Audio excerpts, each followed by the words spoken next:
காணும் முன்னே என் உலகம் தொடங்கவில்லை. உன்னை கண்ட பின்னே என் உலகம் இயங்குதடி.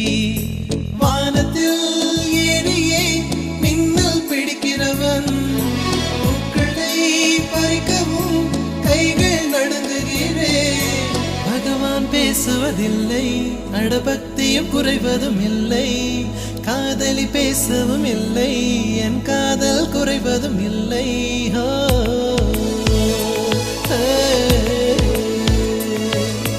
மெல்லினமே மெல்லினமே நெஞ்சில் மெல்லிய காதல் பூக்கும். என் காதல் ஒன்றே மிக உயர்ந்ததடி, அதை வானம் அண்ணாந்து பார்க்கும். நான் தூர தெரியும் வானம், நீ துப்பட்டாவில் இழுத்தாய் என் 25 வயதை ஒரு நொடிக்குள் எப்படி அழைத்தாய்?